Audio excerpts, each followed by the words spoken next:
Estamos, Sole. Saludos. Hola Mili, ¿cómo estás? Bien, ¿qué tal tú? Muy bien. Bueno, por acá emocionada en otra noche de mitos. Este jueves vamos a estar presentando, bueno, como hemos seguido durante este mes, estamos comentando sobre mitos del arquetipo del mago. Uno de los arquetipos más fascinantes que existen, ¿no? Es tan múltiple, tan variado, tan interesante, ¿no? Y hoy vamos a trabajar, Mili nos va a traer la historia de uno de los magos más encantadores y conocidos de la mitología celta, que es del mago Merlín.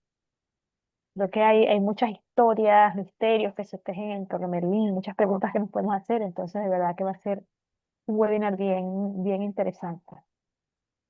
Veremos, porque es bien amplio, ¿no? Como dices, entonces hay varias historias, varios Correcto. símbolos, ¿no? Y muchas, digamos, interpretaciones libres, interpretaciones psicológicas de la propia historia que podemos hacer, ¿no? Entonces, vamos a ver más o menos algunos de los aspectos que representa Merlín. Entonces voy a compartir la diapositiva y me dice si se ve. A ver, ¿aún no se ve? Sí, ya se ve. Listo. Bien, entonces, como les decía Soledad, seguimos con este ciclo de mitología junguiana, donde vamos a explorar las imágenes vivas que habitan la psique humana, ¿no? Que nos habita. Y hoy nos reunimos en torno a un arquetipo profundamente antiguo y que también es muy actual, que es el mago. Este arquetipo es el que conoce los secretos de la transformación, que sabe transmitir, voy a cambiar, entre mundos, entre lo visible y lo invisible, y que da profundidad al alma y a la propia psique. Nos va a enseñar a sanar, a comprender más allá de las apariencias. El mago no pertenece, digamos, solo a los cuentos de hadas o a las leyendas. Vive en cada uno de nosotros, en esa parte, digamos, sabia que puede transformar el caos en sentido, el dolor en conocimiento, la oscuridad en luz interior. En ese camino, o en este camino que estamos recorriendo, hemos visto distintas figuras arquetípicas, el héroe, la madre, la sombra, como para recordar algunas. Pero el mago tiene algo en particular. Bueno, todas tienen algo en particular, pero exclusivamente el mago es el mediador entre la conciencia y lo inconsciente. Es el puente entre lo humano, digamos, lo más, perdón, lo más sagrado, divino. Por eso se le representa como el que conoce los símbolos, el que va a poder dialogar con los sueños, el que puede comprender el lenguaje de las imágenes de la propia psique. Entonces, ¿qué imagen se les puede venir a la cabeza cuando hablamos del mago, ¿no? Para algunos, para la gran mayoría, se les viene este gran mago Merlín, el sabio del bosque. Para otros podría ser hasta una maga, que sería la hechicera o a veces la curandera, o una abuela que sabía hacer magia con las hierbas, con las palabras. Y para otros quizás sea también una voz de la intuición, esa voz interna que susurra el camino cuando todo parece un poco confuso y que no sabemos hacia dónde ir. En todas estas formas va a vivir este arquetipo del mago, el que conoce, el que sana, el que crea sentido. Y en este encuentro tomaremos como hilo principal la figura de Merlín, este mago mítico de la tradición cel- celta y artúrica, pero lo miraremos también desde la perspectiva de la psicología junguiana, comprendiendo qué es lo que va a representar dentro de nuestra propia psique.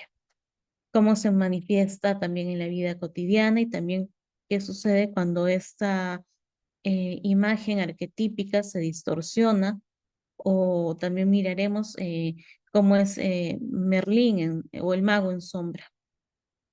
Así que les invito a escuchar no solo con la mente, sino también eh, con esta otra parte que tenemos, que es el alma o nuestra psique también, porque la sabiduría del mago no solo se aprende, sino que se recuerda porque es interna.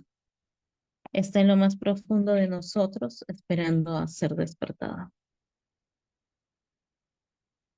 Entonces, cuando Jung hablaba de arquetipos, en sí se refería a imágenes primordiales que se encuentran en el inconsciente colectivo, o sea, son fuerzas vivas que están dentro de nosotros y que también provienen de la cultura, de la sociedad en la que estamos inmersos y que se pueden manifestar el arquetipo en imágenes arquetípicas, o sea, el arquetipo en sí no se puede conocer del todo, pero sí imágenes, ¿no? Pequeños rayos del mismo, ¿no?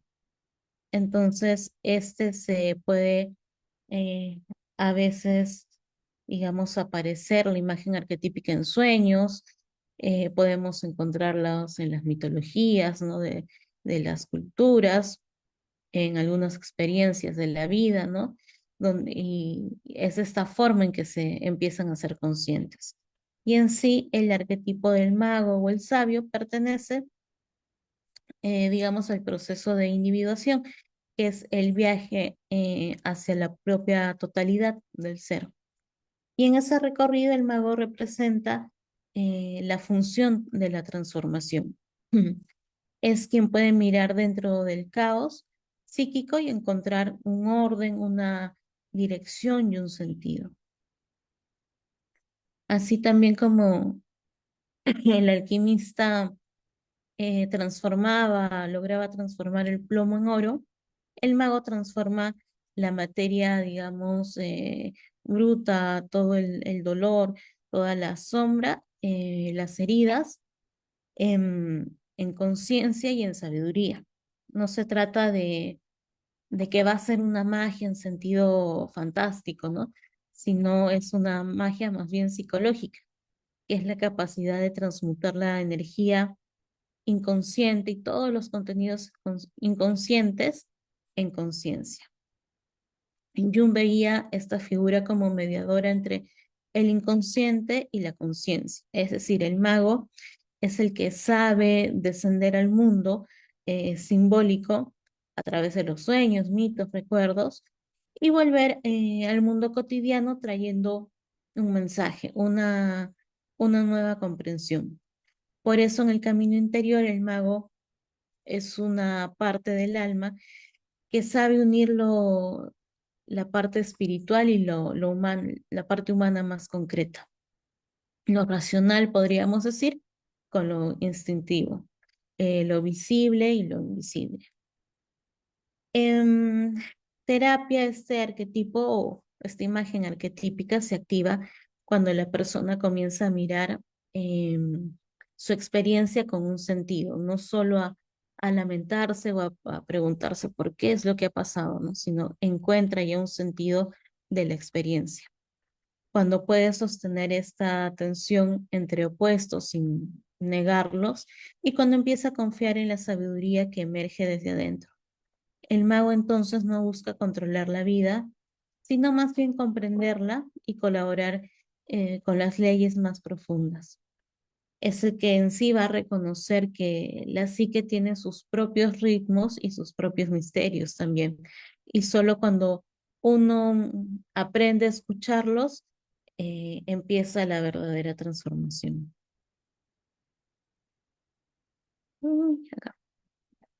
Entonces tenemos el mito de Berlín. Cuando pensamos en este mago arquetípico, que es la figura de Merlín, aparece, bueno, uno de los, como una figura, mejor dicho, más universales y poderosas. Su historia pertenece a las tradiciones celtas y artúricas, ¿no? Como les había mencionado, pero su esencia va a trascender los tiempos, va más allá de eso. Am, Merlín es, digamos, este sabio del bosque, ese hombre que pasa los límites de los mundos, que conoce el lenguaje de los animales, todas las fuerzas de la naturaleza que hasta él mismo puede manejar y los misterios también de cada persona. Su origen es tan misterioso como el mismo. En algunas versiones se dice que fue hijo de un espíritu y de una mujer mortal, lo que lo convierte en un ser liminal, ¿no? Es decir, que habita entre lo humano y lo divino, que se encuentra en esa frontera entre los mundos. Desde pequeño mostraba, se dice, dones extraordinarios, veía lo que otros no podían ver, escuchaba lo que el resto no escuchaba. Y algunos lo consideraban loco, otros un profeta, pero en realidad Merlín es la representación de la voz de la naturaleza y del inconsciente colectivo, es el portavoz de las fuerzas invisibles que sostienen la vida. A lo largo de su vida, Merlín llegó a ser consejero, se dice, de reyes, especialmente del rey Arturo, a quien guió en su camino hacia el trono y en la creación de Camelot, ese símbolo del reino justo. Sin embargo, más allá de su sabiduría, Merlín siempre tuvo una relación ambivalente con el poder. Sabía que todo orden humano debía responder a un orden espiritual y que si el alma o la psique humana se llegaba a desconectar de este principio, el reino entero, tanto interno como externo, caería en caos y es cuando las crisis vienen y se acentúan en nosotros. En su figura se unen tanto la sabiduría como la locura, esta razón, el pensamiento, la mente, como la intuición y la luz y la sombra. Porque Merlín representa esta psique que al conocer profundamente la naturaleza, también se enfrenta con su propia oscuridad. En algunas leyendas él se llega a retirar al bosque, se vuelve ermitaño, incluso pierde la razón. Pero esa locura no es castigo, es más bien un símbolo de descenso al inconsciente, del contacto directo con lo instintivo, con lo sagrado. Y podríamos decir también que Merlín encarna la psique que conoce todos los misterios del bosque, o sea, de nuestro inconsciente, y que a través del conocimiento interior orienta el destino. Por eso su sabiduría no proviene tanto del estudio, digamos, sino más bien de la escucha profunda. Escucha de los siglos de la vida, del movimiento de la psique, de los mensajes de los símbolos, de la propia naturaleza. En el recorrido de Merlín aparece una figura no menos fascinante, que es Nimue, o que se le conoce también como la Dama del Lago. Ella es la hechicera, la mujer que encarna la sabiduría femenina, el misterio y también la seducción del alma.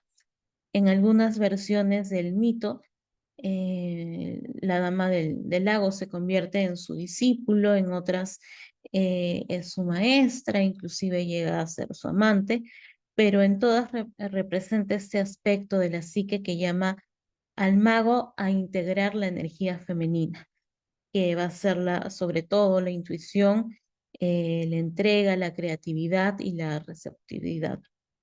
La relación entre el mago y la doncella del lago no va a ser una historia romántica convencional. En sí es el encuentro de dos fuerzas arquetípicas. Estas dos imágenes en realidad arquetípicas llegan a encontrarse, que es la del sabio que conoce los secretos de la psique, los secretos profundos de sí mismo, y de la hechicera que encarna el poder de la naturaleza. Y en ella Merlín reconoce su límite. Es ella quien, según las leyendas, termina encarcelándolo, a veces en una cueva o en un círculo mágico.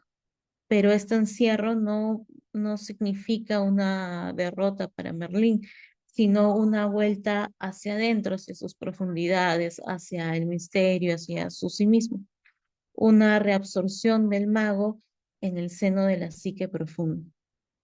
Y desde la mirada simbólica, este final nos habla del retorno al inconsciente, de la parte sabia de la psique que una vez cumplido su ciclo en el mundo, vuelve a su bosque interior.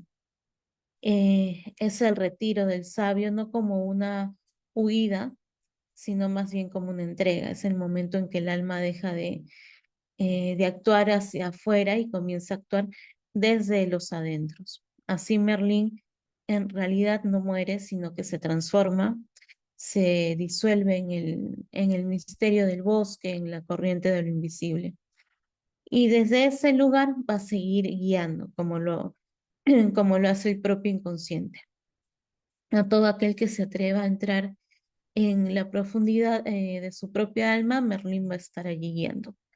Porque en ese sentido podríamos decir que Merlín es el arquetipo también del mago realizado, aquel que aprende que el verdadero poder no está tanto en controlar, tratar de frenar, sino más bien en comprender que el mayor conocimiento no se encuentra tan solo en la razón, ¿no? No se encuentra tan solo en los opuestos, más bien se encuentra en esta unión de opuestos entre la luz y la sombra, entre la energía masculina y femenina, entre lo humano y lo más sagrado, ¿no? Entre lo concreto y lo más eh, metafísico, digamos.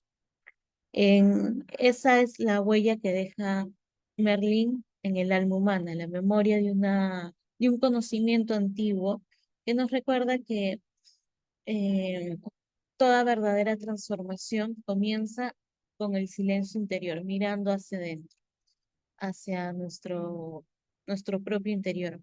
Y es desde ahí que podemos pasar ahora a mirar este símbolo también desde la psicología profunda. ¿Qué significa este arquetipo del mago en la psique y cómo se manifiesta en nuestra vida cotidiana? En la psicología junguiana, el arquetipo del mago va a representar justamente la energía del self, del sí mismo, o de nuestra propia totalidad, y en un aspecto transformador. En esa parte, en esa parte tan profunda de nuestra psique que sabe cómo guiar nuestros propios procesos de cambio cuando nos encontramos en algunas crisis, por ejemplo, incluso cuando la propia conciencia, nuestro consciente, aún no comprende qué está ocurriendo o por qué está ocurriendo. El mago simboliza este conocimiento interior que va a saber, que sabe de alquimia, ¿no? Va a saber alquimizar, digamos, la experiencia eh, de convertir lo inconsciente en conciencia, transformar la herida, ¿no? De todas las crisis, de los duelos que vamos pasando, de enfermedades que quizás de dolor, vamos a poder transformarlo en poder creativo. En términos alquímicos, el mago es quien transita el proceso tanto de la nigredo, la albedo y la rubedo, que son términos y estancias alquímicas, así como, por ejemplo, que ya habíamos hablado en algunos encuentros sobre el viaje del héroe. También es quien nos ayuda en este proceso de tránsito, ¿no? Es más, siempre aparece esa figura del mago en el proceso. Vamos a poder integrar también la oscuridad y va a haber una purificación, ¿no? Digamos, que nos lleva, como digo, a la integración, ¿no? De todos nuestros aspectos, reflejando así este proceso de individuación que Jung describe como el camino hacia nuestra propia totalidad, hacia nuestro verdadero ser, hacia nuestro, digamos, ser expandido, nuestro bienestar también.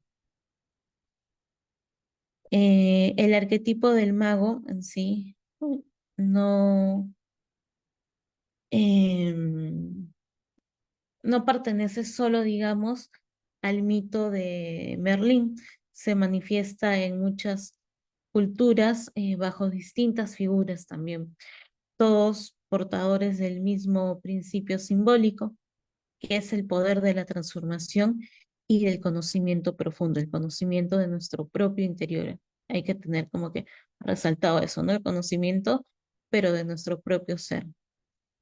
En Grecia lo encontramos como Hermes, en la figura inferior derecha, lo podemos ver, que es el mensajero de los dioses, puente entre los mundos. En Egipto, a la izquierda, como Tot, que es el dios de la sabiduría, el conocimiento, la escritura, la palabra creadora.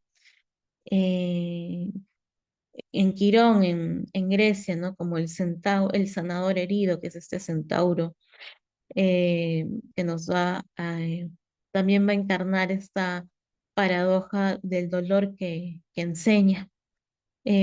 Otros ejemplos podrían ser también Hícate, que es la guardiana de los umbrales y de los misterios de la propia noche, que representa esta sabiduría femenina del mago, o la bruja sabia también, que a veces está tan demonizada, que parte de su conocimiento a través de la naturaleza, de los ciclos, ciclos tanto de la naturaleza como del propio cuerpo y la propia alquimia del cuerpo también.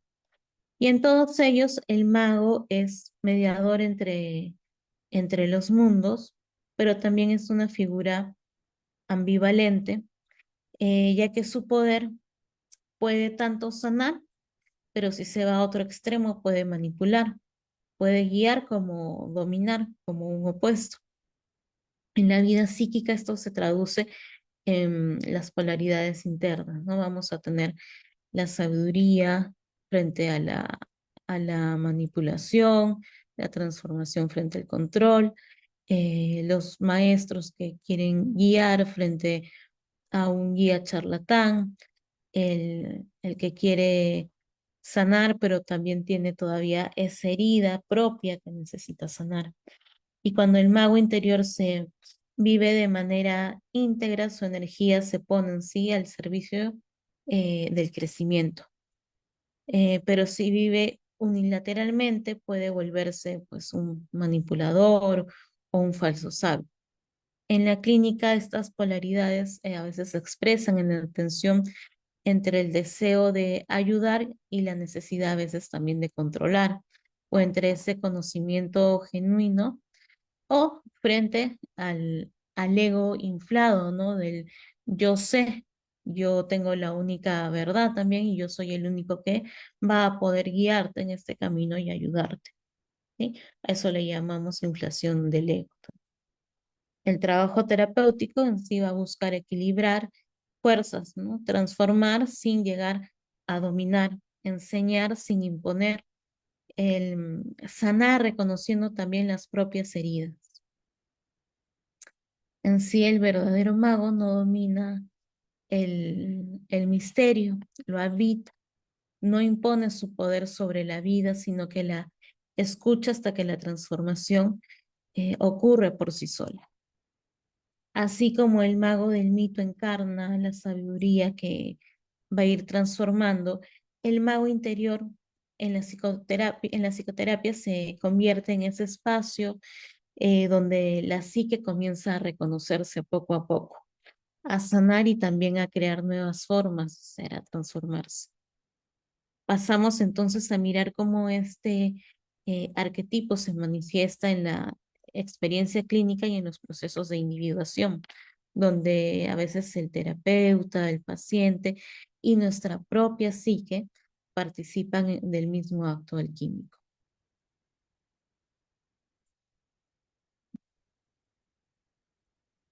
Entonces vamos a ver también al mago en su aspecto eh, luminoso. Cuando el arquetipo del mago se manifiesta en un aspecto luminoso, aparece como una energía eh, que contiene mucho conocimiento y mucha transformación interior.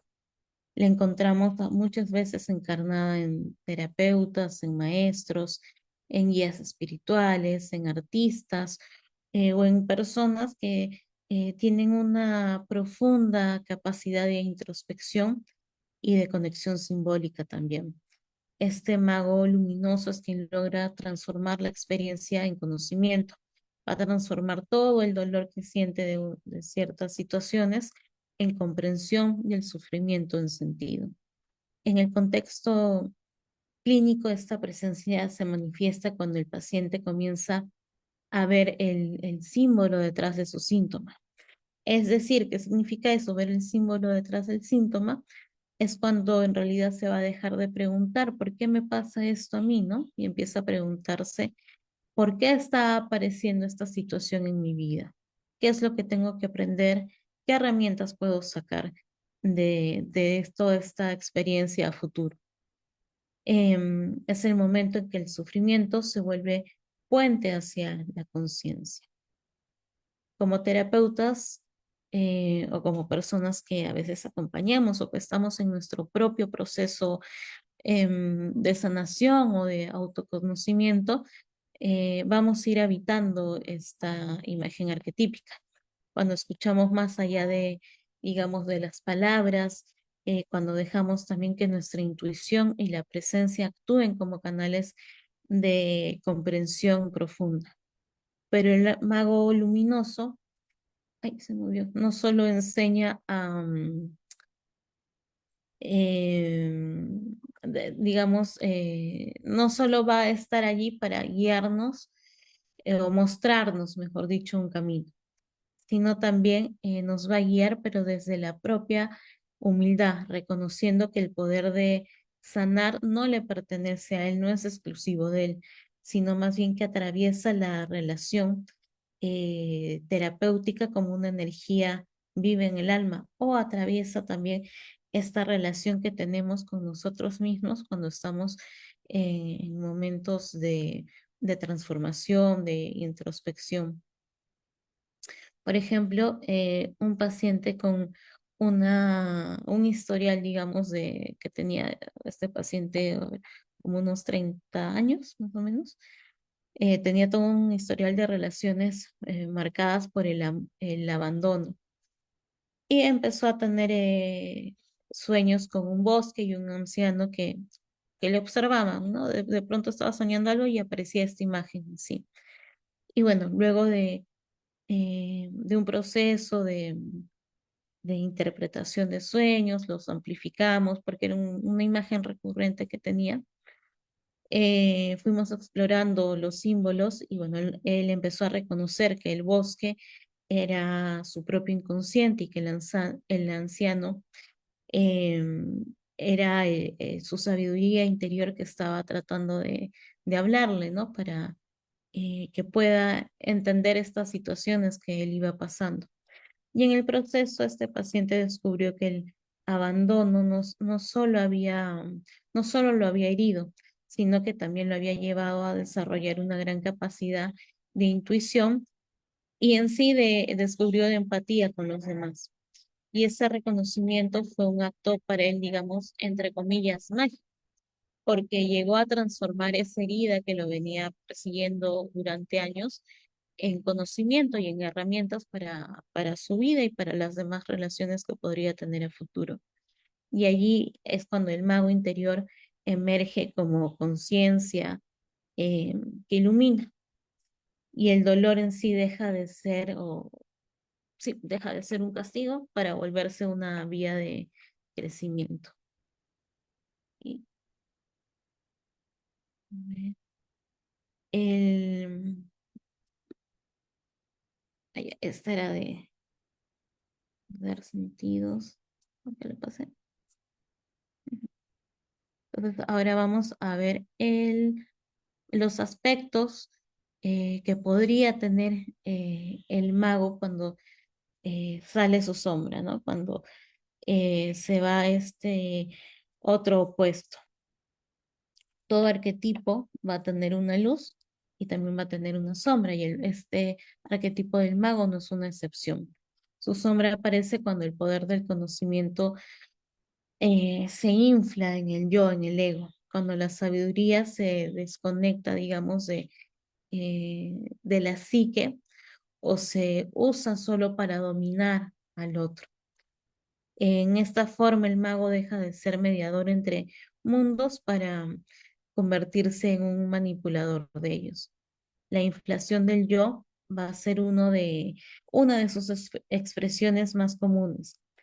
Creer que él sabe más que el otro, ¿no? Que es dueño de la verdad, que tiene el poder absoluto tanto de curar, de guiar y de transformar. También puede manifestarse como una manipulación emocional o intelectual cuando la palabra en lugar de sanar se usa para controlar. En la clínica, esta sombra puede expresarse tanto, por ejemplo, en las personas que acompañan procesos como en las personas que están siendo acompañadas, ¿no? Como los pacientes. Las personas que acompañan puede ser cuando se interpreta demasiado, imponen significados en lugar solo, como dice la palabra, de acompañar el proceso, ¿no? Y en los pacientes, cuando se intelectualiza o a veces se espiritualiza en exceso, ¿no? Refugiándose en teorías o discursos místicos para no tocar el dolor humano real. En ambos casos, el mago pierde su enfoque, pierde su centro y pierde el contacto con su herida. Es justamente esa herida lo que lo va a humanizar. Por eso el verdadero mago integra la herida y también la compasión, la sabiduría sin, digamos, este insumo del corazón se vuelve en arrogancia. El poder sin amor puede volverse en manipulación. Y solo quien acepta realmente su vulnerabilidad puede usar este conocimiento al servicio de la transformación real. Que sigue. Por ejemplo, también en terapeutas pueden a veces, o en guías, ¿no? Espirituales, se puede notar que sus interpretaciones, aunque a veces son acertadas, pueden generar algún tipo de resistencia en los pacientes, ¿no? Y cuando recién uno empieza a revisar sus propios procesos, cómo se encuentra internamente, se descubre que se está intentando mostrar que uno sabía, ¿no? En lugar de escuchar profundamente al otro. Y a veces, por ejemplo, eh, esto pasa mucho, creo, en la facultad, tanto de psicología, de medicina, em, algunos otros estudios humanísticos, ¿no? Porque se trata, uno está tan enfocado, mejor dicho, en tratar de encontrarle la solución al otro que, y de pensar de que todavía como recién se está estudiando, se está en los últimos semestres, se tiende a pensar que debo mostrarme como la persona que sabe, ¿no? Entonces, cuando ya ponemos esa idea, en primer lugar, se deja de escuchar al otro, ¿no? Y se pierde la guía, ¿no? Simplemente por querer, entre comillas, hacer algo bueno, ¿no?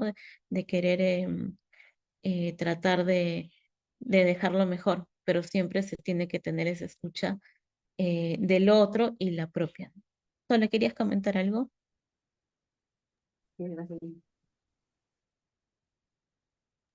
Ah, no, que estaba escuchando, ¿no? Sobre lo de la necesidad de tener razón, que es un punto muy importante dentro del mago, ¿no? Pensaba en que no sabía, pues fue otra historia de Merlín y me repite el nombre de la Dama del Lago. Ni me, no le conocí ese nombre, la Dama del Lago. Eh, La Dama del Lago muestra desde la feminidad esta parte natural, intuitiva, que al final es la que lo atrapa porque al final es ese aspecto de sutileza y de lo femenino que puede dialogar con el aspecto razón. Si el mago se queda solo simbolizado acá, no, en lo masculino, en el logo, en la razón, el conocer, pero no el comprender, conectado con lo femenino, con lo intuitivo, con lo receptivo, se pierde. Ujú. Sí, se logra perder totalmente, ¿no? Cuando no está en contacto con ese otro lado. Y justamente esa energía femenina le va a permitir la intuición, que es uno de los más grandes poderes que tiene el mago, y la creatividad, ¿no? De resolver lo que se le pone enfrente, ¿no? Justamente ahí viene con esa energía. Luego vamos a ver al mago herido, la herida del mago también.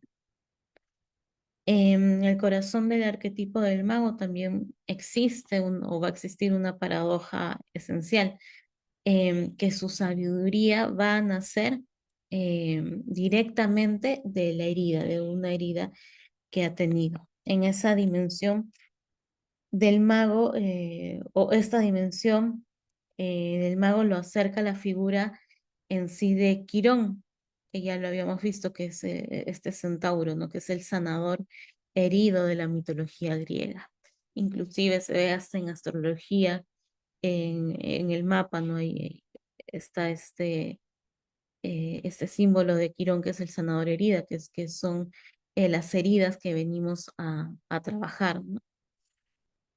Em, y en sí uno o el mago no sana porque está intacto, ¿no? Sino porque en realidad ha atravesado la muerte simbólica, no una, sino muchas veces.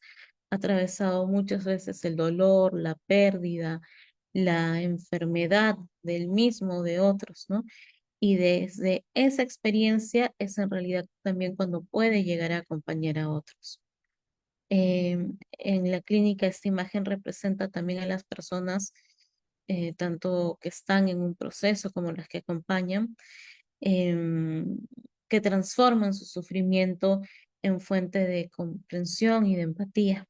La herida transformada se convierte en canal de conexión con la humanidad compartida. El mago herido no va a necesitar demostrar su poder, más bien su fuerza proviene de haber conocido la oscuridad y de no haberse quedado en ella.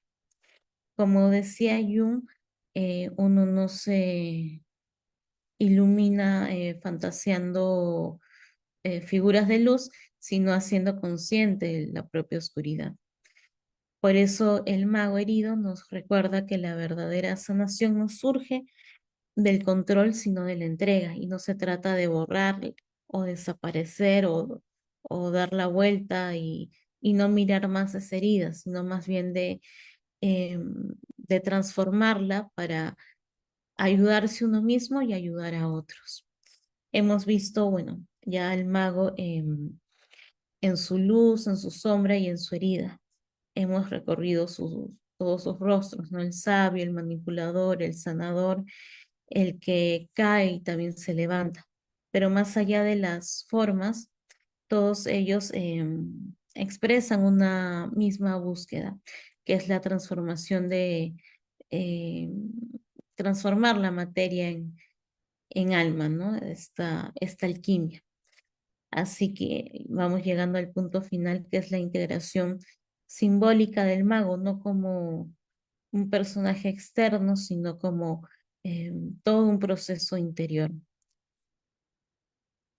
El mago es ante todo una imagen del proceso psíquico de transformación.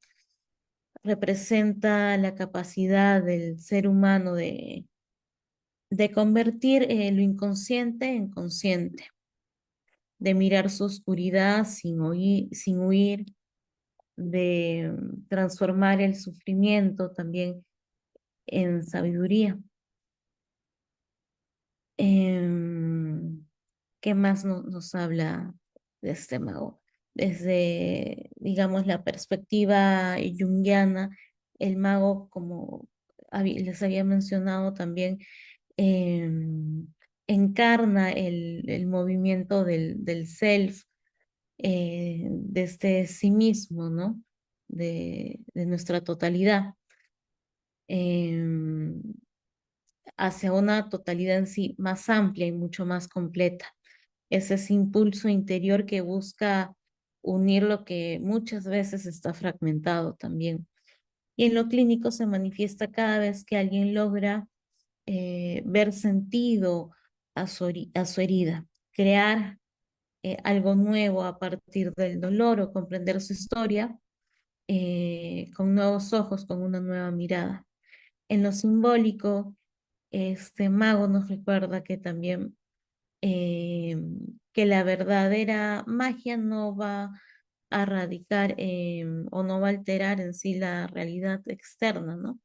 Sino la magia va a ayudarnos a revelar la verdad interior, la verdad propia que está en cada uno de nosotros.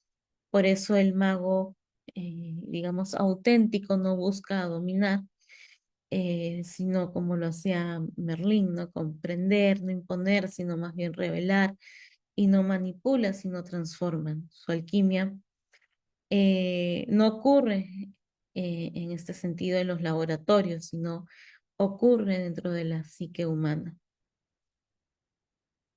Y la magia verdadera es la conciencia, ¿no? Sí, es esa chispa que convierte la oscuridad en comprensión, ¿no? Toda esa oscuridad que puede aparecer durante las crisis, o el caos propio que aparece en las crisis, ¿no? La convierte en un sentido, la herida en una fuente de luz también. Y como dice la frase con la que cerramos este encuentro, Merlín no desapareció, solo se internó en el bosque del alma. Ahí espera quien tenga el valor de mirarse con profundidad. Tal vez ese bosque puede ser el nuestro, ¿no? El bosque de nuestro inconsciente. Tal vez Merlín nos susurre cada vez que en silencio nos atrevemos, digamos, a vernos a nosotros mismos sin todas las máscaras que llegamos a ponernos diariamente con las demás personas cuando salimos. Y entonces surge la invitación final, ¿no? Como una pregunta. ¿Qué parte de ti, qué parte de ustedes está lista para transformar esa herida en sabiduría? Gracias. Sole, no sé si deseas comentar algo. Excelente, bellísima la exposición del mago de Berlín. De verdad que ha sido una exposición súper completa. No, yo no sabía alguna de las historias que comentaste de Berlín, por lo menos ese paso por la locura. Me sorprendió muchísimo dentro de este símbolo de que él no es mago porque se la sepa toda. Es mago porque ha conocido la sombra, porque se ha perdido a sí mismo y ha tenido que buscarse. Hacías esta comparación, ¿no? Con Quirón, con Tot, que ciertamente también son figuras que dialogan con la vida, me parecía muy hermoso, ¿no? Pensaba en que a veces eh, cuando pasamos por situaciones tan duras, ¿no? Como la que pasó en Berlín, en la vida cotidiana podemos pasarla de pronto en un momento que no nos reconocemos a nosotros mismos, momentos que hemos cometido errores y podemos pasar por un proceso de culpa en el momento, o que nos ha pasado algo malo y pasamos por nuestra sombra, por un duelo, y nos quedamos allí, pero no vemos la posibilidad de transformación que hay cuando se asume ese descenso. Entonces, fue una de las imágenes que me pareció muy conmovedoras, ¿no? Este trance. Y la figura de la dama del lago, no conocía esa historia para nada, de ese encuentro entre ellos. Me pareció muy hermosa, además, porque me hacía pensar entre la dama y el bosque. Hay también una similitud, ¿no? Merlín aprende del internarse en el bosque, como símbolo de lo femenino también, internarse en el misterio. Y ella encarna ese mismo misterio inalcanzable. Entonces son imágenes que me parecieron súper poéticas de Merlín.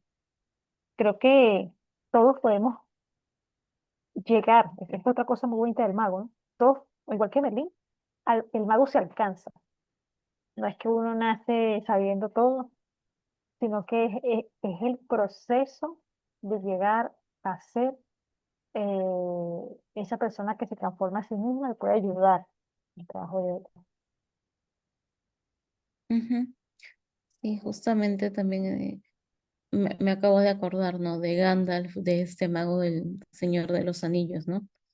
Que comienza siendo Gandalf el gris y luego vive un proceso, ¿no? Se enfrenta con un símbolo de la sombra, ¿no?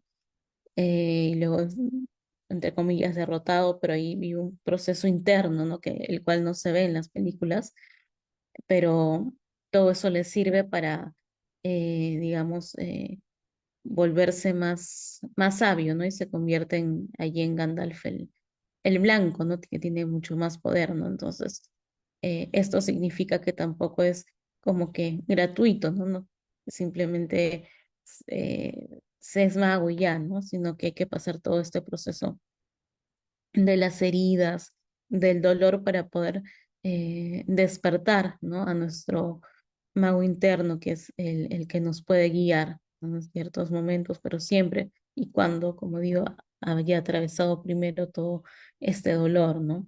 Ahí es cuando recién empieza a resurgir, ¿no? Y es junto con esta energía femenina también, ¿no? Esta voz de la sabiduría, de la creatividad, de la intuición, ¿no? Que muchas veces está y que es parte de la guía también, ¿no?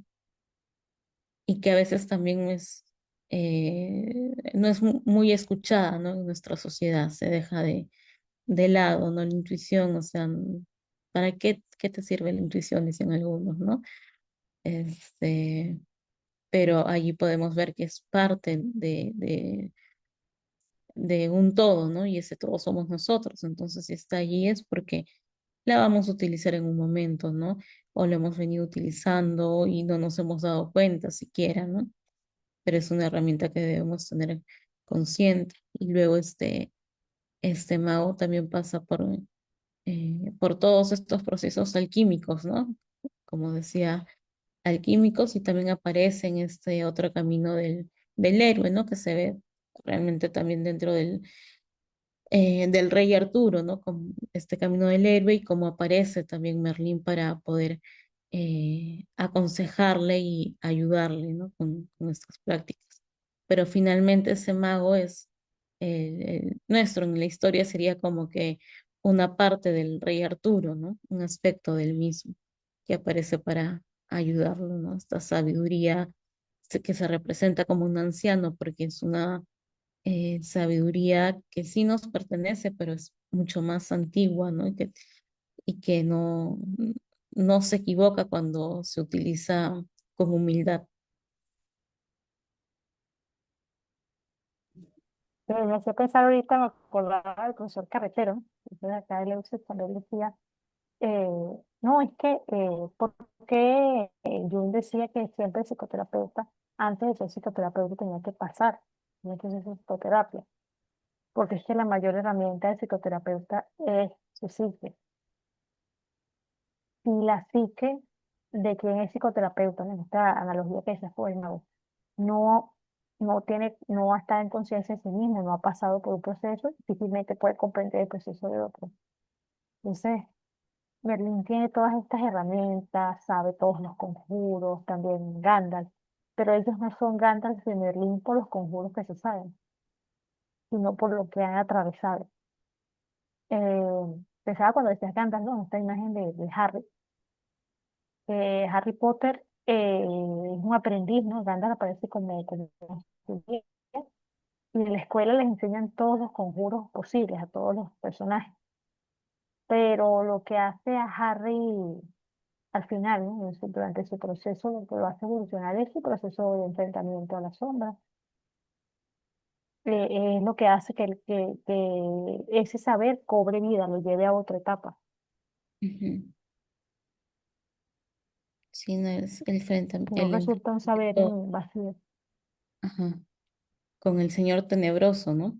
Con lo que todo el mundo Ajá, Voldemort. tiene miedo, ¿no? Que es nuestra propia sombra, lo que siempre hemos ocultado hacia los demás y muchas veces no nos gusta aceptar, dejando atrás que también la sombra, bueno, son cosas que no hemos explorado de nosotros, habilidades, ¿no? Que nos pueden ayudar y que están ahí, están en sombra porque no las hemos utilizado, pero desde este lado de la película ese es el otro aspecto, ¿no? El opuesto a él, el que ha sido negado, o como el de Luke Skywalker también, ¿no? Que se enfrenta a su último recorrido, por El, decir que Yoda es este anciano lado sabio también. oscuro. Ujú. Se presenta en la última parte de su entrenamiento, ¿no? Le dice Yoda como que se va a enfrentar con lo más profundo y con lo más temido por todos en ese proceso, ¿no? Pero no le dice qué, solo que cuando estará dentro de la cueva va a saber qué es. Y finalmente ve a Darth Vader y cuando se enfrenta y le quita la máscara o se sale la máscara, era él mismo, ¿no? Con el que se tenía que enfrentar con todos sus miedos, ¿no? Porque eh, con esta autoestima que a veces la tenía un poco baja, porque él era, pues vivía en un planeta de chatarreros, ¿no? Decía, no podía hacer más, ¿no? Pero justamente toda esta transformación, todo este proceso también lo lleva a ser un Jedi, que finalmente también es una especie de mago, ¿no? Sí, tiene, o sea, tiene que lograr, tiene que lograr pasarlo para poder transformarse, porque si no se queda como en la base, con el conocimiento sin uso, solo el logo. Claro. Ujú. Y bueno, y esos Sí, son uno de los aspectos del mago, ¿no? O sea, Merlín, que es la figura de esta imagen arquetípica del mago, bueno, es una, hay bastantes, y aparte del mismo mago podríamos hablar también un montón, ¿no? Porque es no, y el muy mago amplio. negativo, por ejemplo, Voldemort, que lo mencionaba, Voldemort es el opuesto, pasa también por el proceso de sombra, rechazo, pero se queda en la oscuridad. Que sería el caso, ¿no? De Merlín, que se hubiese quedado en la etapa de la locura o se hubiese quedado perdido y nunca sale tampoco del bosque. Pero también el mago, o sea, tiene que atravesarlo y salir. Voldemort es ese lado que quedó en manipulación, queda oscuro, no asimila su pasado y se pierde. Ujú.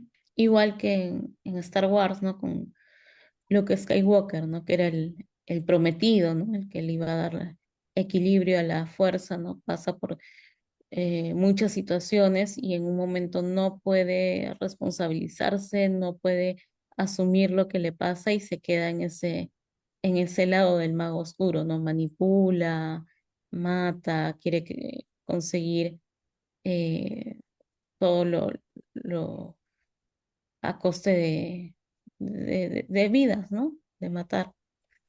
Y Ujú. no llega a aceptar, ¿no? Que tiene dolor, que tiene rabia, que tiene miedo, ¿no? Que justamente esas cosas dicen que son las que te llevan al lado oscuro, ¿no? Que es en realidad a no dejar que el río fluya y que se empiece a podrir, ¿no? Y se empieza a podrir todo lo que está dentro del río, las plantas, los animales, ¿no? Se empieza a estancar. Lo mismo pasa con estos magos oscuros, ¿no? Hay una pérdida, ¿no? De Rasputín también, por cierto, dentro de las Mm, historias mágicas. Sí, el mago oscuro se pierde también un contacto con el sí mismo, si lo podemos ver. Es como que si se pierde en el sí mismo, perdón, se pierde en el sí mismo, se pierde en la sombra del inconsciente. Hay magos que aparece como que se retiran también, pero cuando que se retira en luz es el que hace el proceso y vuelve después, el caso de Quirón. Quirón ujú, cuando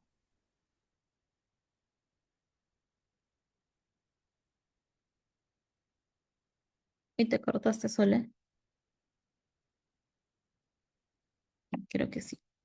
A ver, esperemos que vuelva Sole. Justo estaba hablando de la retirada del mago también, ¿no? A veces parece que ha sido tragado por ese bosque o que ha ingresado a un desierto y que no va a volver o que ha sido derrotado, pero en realidad esa entrada es a su propio inconsciente, ¿no? Es poder buscar qué es lo que está adentro, qué necesita sanar desde dentro, ¿no? Para en algún momento emerger otra vez desde ese bosque, desde ese desierto con mucho más conocimiento, ¿no? Mucho más poderoso, nosotros diríamos en lo clínico, con herramientas que nos ayuden a enfrentar em, las experiencias que estamos viviendo y las experiencias también que vamos a vivir a futuro, ¿no? Esas ya herramientas se quedan en nosotros también. Entonces, a veces también se necesita un poco como que esa retirada, que es esa mirada hacia nuestras profundidades, ¿no? Sobre todo en tiempos de crisis, de enfermedades, duelos, de dolor, para poder luego atravesarlas con mucho mayor sentido. Sí, es esa capacidad de atravesar y salir, ni quedarse en la, en el sí mismo, ni nunca ir, ni no afrontarlo. Ujú. Que también, por ejemplo, Arturo tiene que ir a afrontarlo, sacar la espada es un trabajo de conciencia y Merlín lo guía. O sea, sacar la espada aunque crea que no puede, Claro, llevar logos, o sea, tomar la actitud, hacer frente a lo que tiene que hacer, enfrentar la sombra. Y luego, bueno, se transforma en lo que se transforma en Arturo. en uno de los más grandes reyes, ¿no? Sí, Exacto. el Es otra mito. cosa curiosa, ¿no? Que vemos siempre el emperador tiene una relación con el mago de alguna manera. Hay una amistad, hay un guía, porque quien aspira a ser rey, a gobernar, o a llevar a un grupo, a liderar, tiene también que pasar por la sombra. El héroe pasa por la sombra. Y siempre está acompañado del mago, ¿no? De esta voz de la intuición o esta sabiduría o este autoconocimiento, ¿no? Que tenemos y que no nos damos cuenta así nomás, ¿no? Que no lo sacamos en el día a día, ¿no? Y se va como que perdiendo, pero está allí, ¿no? Así es, Sole.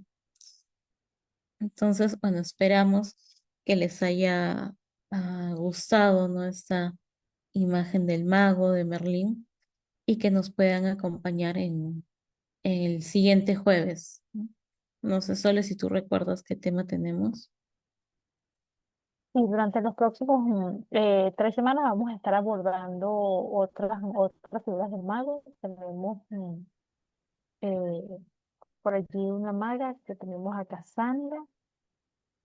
Eh, y pues entonces esperamos para la próxima semana tenemos acá y tenemos también 3 figuras. Vamos a estar comentando sobre 3 figuras de relaciones de magos con animales, de una de nuestras sesiones también, los animales de poder. Entonces, Entonces, eso va a estar de verdad que los interesante. invitamos. Va a estar súper interesante este proceso. Déjame ver si hay preguntas por acá.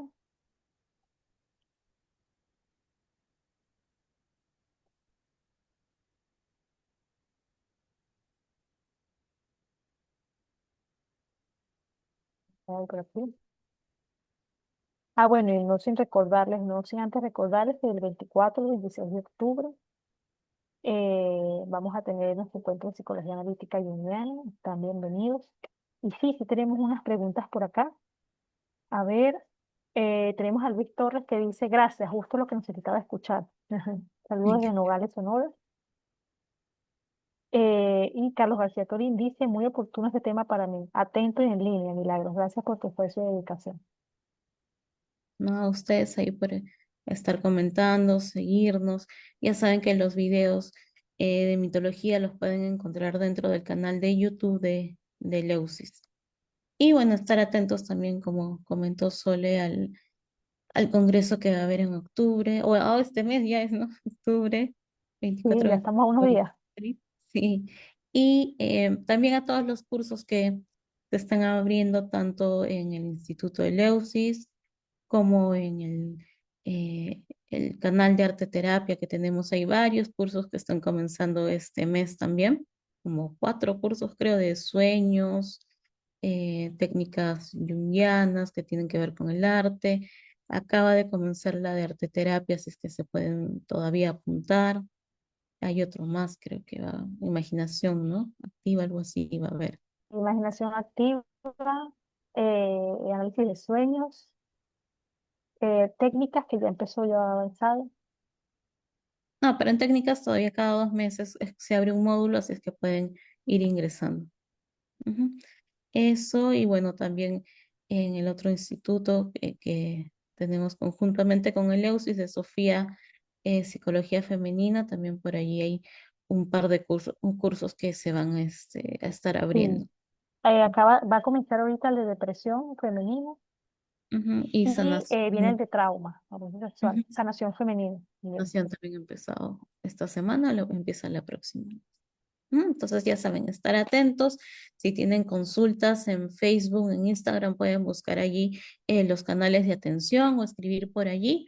Y cualquier comentario de temas que también les interesen y que quieren que abordemos, los pueden dejar tanto en los comentarios de YouTube o de Facebook. Gracias, Sol, y gracias a todos los que se han conectado. Gracias y nos vemos entonces la próxima semana. Gracias.